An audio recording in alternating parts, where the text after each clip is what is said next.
Welcome back to the Red Dice Diaries with John and Hannah. Hi. And today we're going to be talking about why you should put a crashed spaceship or giant robot in your D&D games.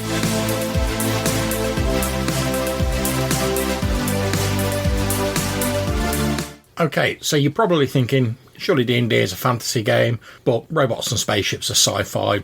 Why would I want to cross the streams, so to speak? Now, I can entirely understand that point of view. And if you're running a more serious tone fantasy game, it might not always be appropriate. But there are at least some good reasons to, just consider it a little bit. And to clarify, I'm talking about honest-to-goodness spaceships, not the fantasy vessels featured in Spelljammer. Nothing wrong with them. I love me a bit of Spelljammer. But they're sort of more firmly wedged in the fantasy side of the equation as far as I'm concerned. Mm-hmm. Now, I'm going to go into shortly a few reasons why you want to include them in your game, but I'd be remiss in bringing up this topic if I didn't mention the module Expedition to the Barrier Peaks. Now, this is a module written by Gary Gygax in 1980, and it had a more sort of space fantasy vibe than the later tone that would be adopted by D&D.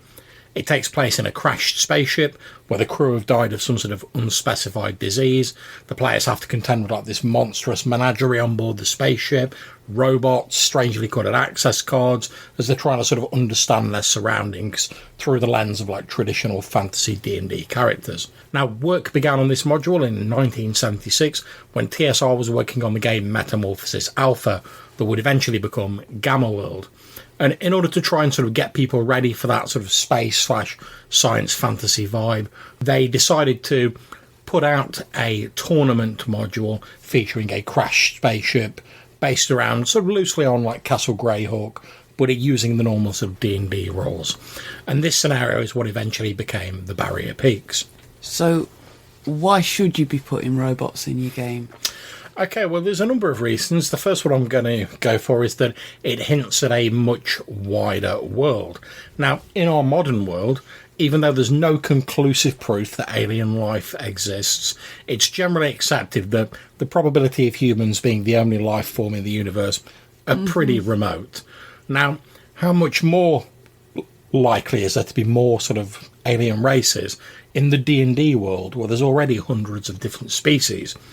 So, this is something that I think I'd only want to put in if it was going to be a big thing. Because if you're going to have one random UFO crash on your D&D world, then surely the species who that UFO belonged to are going to come looking for it at some point. Even if it's just a tourist that's gone off the beaten track, someone's going to come looking for him eventually.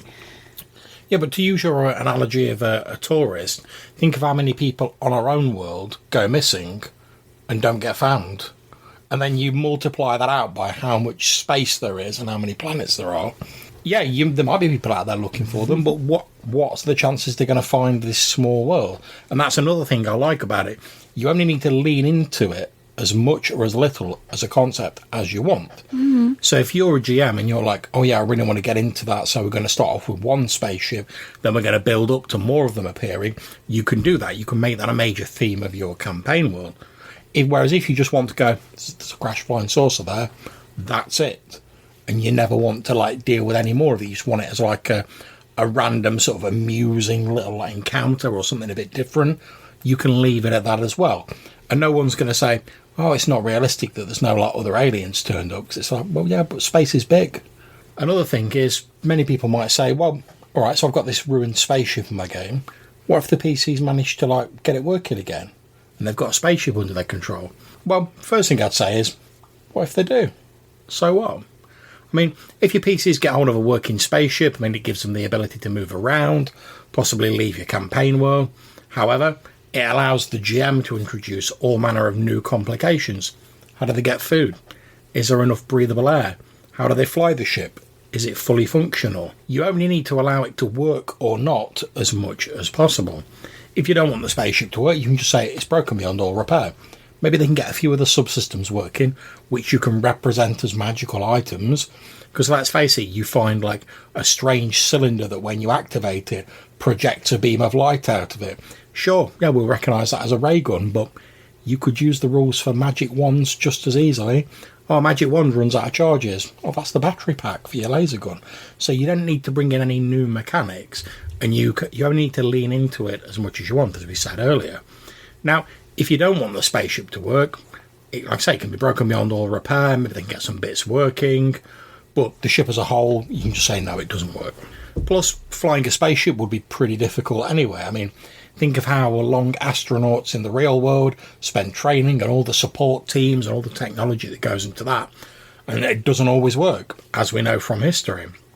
Granted, in your D&D world, players have magical abilities and spells and that they can use to find out knowledge, but perhaps spaceship piloting's beyond those abilities. Well, as I say, this is something that I can't see being able to put in unless I was going to put it in sort of in the first 3 levels as a dungeon crawl, and then the players either take it themselves or hand it over to some authority, and sort of by about level 10, either you're going to want to take the spaceship for a test run or somebody's going to come up looking for the spaceship. Well, that's the thing. I mean, it can be, as you said, it can be a good way to like put a focus on a campaign world. So, if you want to do that sort of subversion of expectations where you want to start it off as a fantasy game and then it sort of flips around and it becomes something different like science fantasy. Now, if you know your players well, you're going to know how they're going to respond to that. Whereas if you've got a group of strangers and you're like, I'll pole up for like a normal D&D game, then suddenly it becomes like D&D Trek, that they may not be quite so like up for it. So you've got to be a bit sensible with it as a GM. But if you're looking for a way to like shake up a stagnant campaign or introduce the PCs to another area of your world, or even like new worlds entirely, a spaceship can do that. It's got you covered, and as you say, it could become the major crux of a campaign. Getting it to work, working out exactly what it is, could be a whole sort of arc of your campaign. And obviously, quite often it's very difficult to come up with a sort of coherent reward for when you've done the big campaign arc in a game and what to do afterwards. So let's say in the standard D&D style campaign, you're trying to defeat the evil wizard who's overtaking the land with his horde of orcs and whatever. You defeat that evil villain, you've got the gratitude of the free peoples of the world or whatever, then what? The GM has to either start building up another bad guy or they have to change direction in some way to like keep interesting, or they just wrap it up and you get a little epilogue. Now, with this sort of spaceship campaign that you're sort of mentioning, the main plot arc could be finding and getting this spaceship to work. Then once you've got it to work, obviously your reward is already built in. You've got a spaceship, that is your reward. What do I do afterwards? Pick a point of light in the sky and go to it. And we've already got, and it's not a great ask for D&D either, because let's face it, we've already got Spelljammer where you can travel crystal spheres to other worlds. We've got interplanar travel that you can do via magic and stuff like that. I mean, perhaps your ship doesn't even travel through space as we would know it in the real world. Perhaps it travels through the planes, so it could be an interesting way of doing that. So all the spaceship does is it allows you to do some stuff that you would do with high-level spells with technology. And now some people might say, oh yeah, but that's sort of taking away from spellcasters because that's their niche. They have the magic that lets you do this. If you've got a spaceship, you don't need that. But as we've said, you have to put an awful lot of time and effort into working out how to use the spaceship, understanding it, having all these like accidents and incidents along the way. You're probably going to have to get the magic user to help you out. And it's only once you've done all of that and you're at the end of this big arc, then you get the reward of, yes, we've got a spaceship. Now, if you're in a traditional D&D game, by the time you've reached that point, you've probably already got magic that would let you do that, a similar sort of thing anyway. But obviously there's advantages with the spaceship. You know, weapons, you can take more people, stuff like that. It doesn't use your magic slots, blah, blah, blah. So it's a different way of doing a similar thing. Plus, it's an interesting puzzle for the players to work out. Now, obviously, if the players are just wandering along and you say, oh, stuck inside the hill is a spaceship, that's not really much of a puzzle. You know what it is. You know what your expectations are.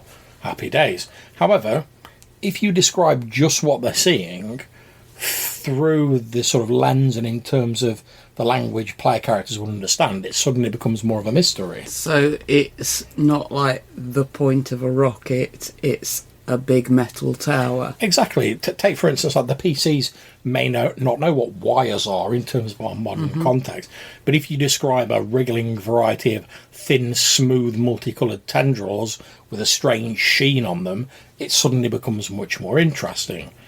And this can be cool as well, because the players might have worked out that the silver sphere they see is a crashed spaceship, but their player characters don't have our sort of modern frame of reference. So, in a way, it's sort of like a good sort of like metagaming sort of like within the game. Sorry, I'm just laughing at the image of like somebody opening up a circuit box, seeing that it's full of strings and saying, "Here, Bard, come and have a go at this." Exactly. I mean, having your player know something that your character doesn't, and then being able to role play that can be a really fun thing, because we sort of know out of character what it is, but the player characters don't, so you can have good fun sort of playing up to that. And like I say, it's a cool kind of sort of metagaming, but one that sort of can enrich rather than negatively impact your game. You've also got the mystery, as we hinted at earlier. How did the vessel arrive? Who built the robot? Whatever. Where are the crew of the ship? Are they dead? Like Barrier Peaks, they died of some sort of unspecified disease. Maybe you're trying to unravel the origins of the crew, the ship, the robot. That could be another fun mystery to try and work out. And to me, it harkens back to a different time when the sort of wars of the genres were not quite so rigidly enforced as they are now. So we tend to think of fantasy, whatever subgenre you prefer, as having set limits and things that are included in them. It's useful in some way because it lets you know what to expect. So if someone says, oh, you're going to be running a sword and sorcery game, there's probably going to be barbarians, evil magic users, serpent men, all that sort of stuff. However, there are numerous genres of fantasy that mix in different elements. Take urban fantasy, for example, like in fiction, which is very popular at the minute. That takes fantasy sort of archetypes and races and sort of blends them into an ostensibly real-world sort of scenario. And it becomes a little bit more interesting because it does that. It's that little juxtaposition going on there. And certainly when RPGs were first being created, the people making them just took whatever influenced them and whatever they liked, whether that was science fiction, fantasy, whatever. I mean, we know that in that AD&D, it's got like a bajillion pages of polearms because like Gary Gygax had a mad on for the polearm. That's the only reason it's in there. So, and when you look at like the Appendix N, which is the famous list of all the sort of here's inspirational books you can look at in D&D First Edition, there's various different flavours of fantasy, science fiction and stuff like that covered in there. And we can still see a bit of that now. I mean, I think it's the Black Hack, as far as I recall, which is like a sort of modern day iteration of a sort of D&D-ish game. And that has like a radioactive undead spaceman as one of its monsters. And it never out and out sort of like goes into the future tech, but it's obviously an undead spaceman who's like a bit radioactive. We've got one of my favourites as well, the Mind Flayers in D&D. They've got that Cthulhu horror vibe for obvious reasons, but also they've got that weird sort of sci-fi feeling where they've got their fallen empire, which might be somewhere else in space or even in time. No one really knows. Also, introducing a spaceship or a robot creates an opportunity for chaos in your campaign.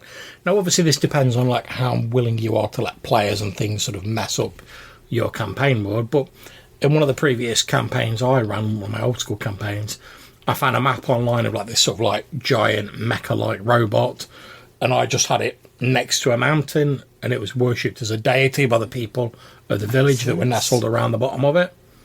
The player characters made it inside, and they accidentally, while they were messing about with it, triggered the weapons of the robot, which destroyed a nearby village. Now, unfortunately, we had to like wrap up the campaign shortly afterwards due to like unrelated reasons, but there would have been campaign consequences from that action. And obviously they could like get certain materials out of it that wouldn't be present in the rest of the campaign world. But like I say, granted, in order to enjoy that, you really need to not be too precious about your campaign world, but it can be a fun way of shaking up the game. And last of all, I'm just going to come straight out and say it, giant robots and spaceships are cool. Let's say you can argue with me all you want if you don't like giant robots and spaceships, but you are wrong. The fact is, there's a reason why like ancient toy franchises and games about robots are still going, and why there's so many sci-fi and alien invasion vessels.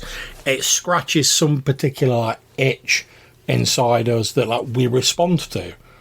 So introducing that into your game can be a way to throw a little bit of a curveball at your players, but also bring something fresh to your game.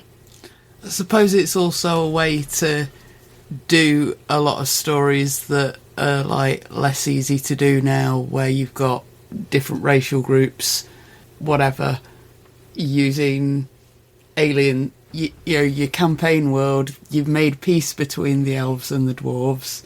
The trolls and the goblins are getting on fine now.